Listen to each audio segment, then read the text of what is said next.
start Oklahoma TCU. OU comes into this game leading the Big 12 in shooting percentage, nearly 49% from the field as a team. Newsflash, they did not shoot very well tonight at all from the floor, 31% as a team.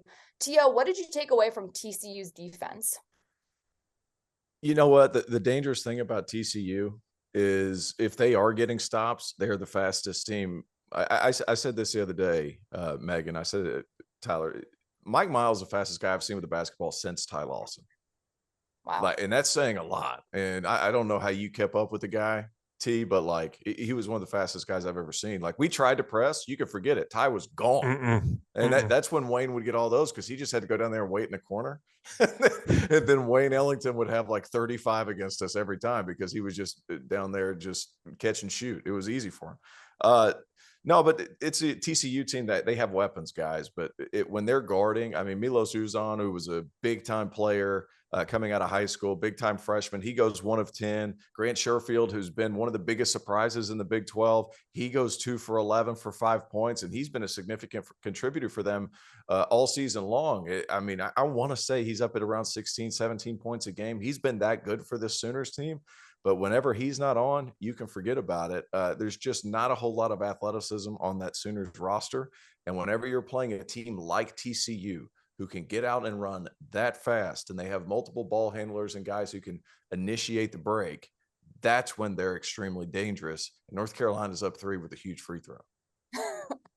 And his attention shifts there. But to that point, you're on delay. I'm on delay. Okay, gotcha. I am on delay. Oh, he's on delay. delay. Go ahead, T. Yeah, TCU to me is one of the hottest teams in college right now. They just went into Fog Allen, just stomped on Kansas.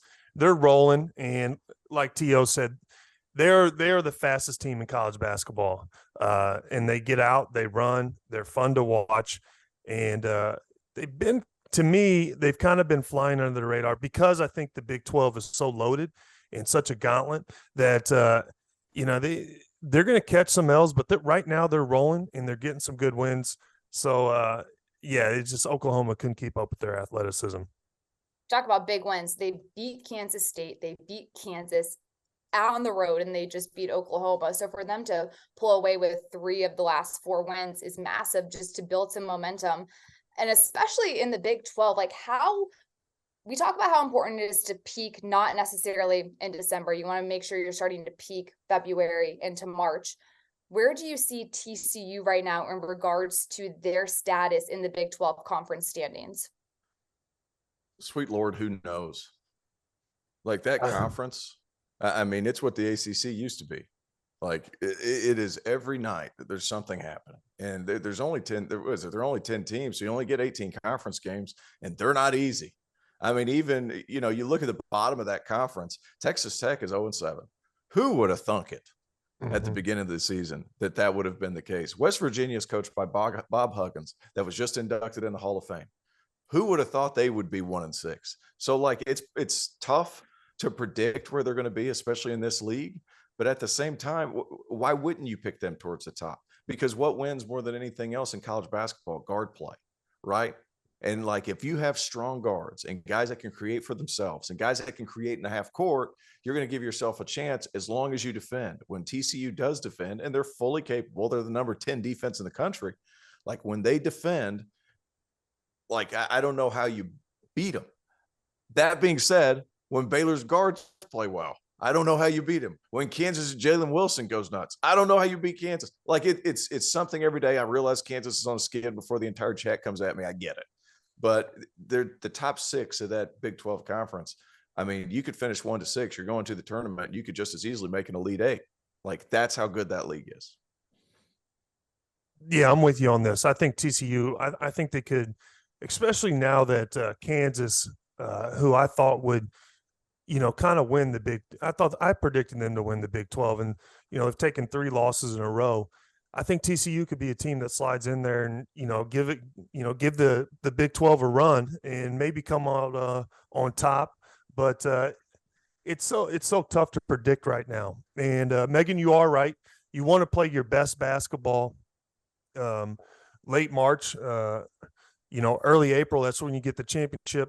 But are they peaking right now? That's a good question. I don't know about that. And, we'll see how disciplined they are and, defensively, if they bring it, in the coming months. You know what's wild is you take a look at the Big 12 standings. You have 5 different teams that are at least 5-3 or better at this point. You look in the Big 10 standings, as T.O. pointed out, and it's chicken pot pie. You have like 9 teams that are 3-4, but you take a look here, it just goes to show you day in and day out how strong that conference is. When you take a look, one more thing to wrap up about this Oklahoma team, only one player scored in double figures tonight for them. What else can this Oklahoma team do when they simply can't get that scoring going? Is it something where they can just look to give better shots? Do they have to lock down the defense side of the ball? Like, how do you bring that energy? Well, if they're not knocking down shots, obviously you got to be effective on the boards. You got to go and rebound. You got to make up for it somewhere else. And defensively, can't give up 79. So obviously you got to make up for it somewhere. And, TCU gets out and run. So they're kind of vulnerable tonight, especially against an athletic running team, which it's tough for Oklahoma to really compete with in a track meet. So I would say if I was Oklahoma, I would try to slow it down and take quality shots and try to take the other team, especially like a TCU, out of the running game to begin with. Yeah, that's it. I'd slow it down, try to get Grant Sherfield, maybe let him let go of the ball and become, he brings the ball up a good majority of the time for them. They had multiple ball handlers on the floor when they brought Uzan and put Uzan into the starting lineup. And that was partially, obviously, to protect him. I think that's the big thing. But Sherfield, he means so much to that team. I mean, guys, he's shooting 42% from 3. He's already made 47 of them. Like his back hurts. Like he is carrying the Sooners to wins, and you have to find ways for him to be effective. That's the hard part about this, especially when you're getting pressured up and down. Slow the game down, let Tanner Groves make some decisions. I think that's a huge part as well, because he can facilitate from the perimeter. Pass to him, let him be your settle down guy. But when you're facing pressure like TCU pressures, you got to have an outlet. And Grant Sherfield can't be the outlet and the scorer. That's really difficult to do. Not many people could do that.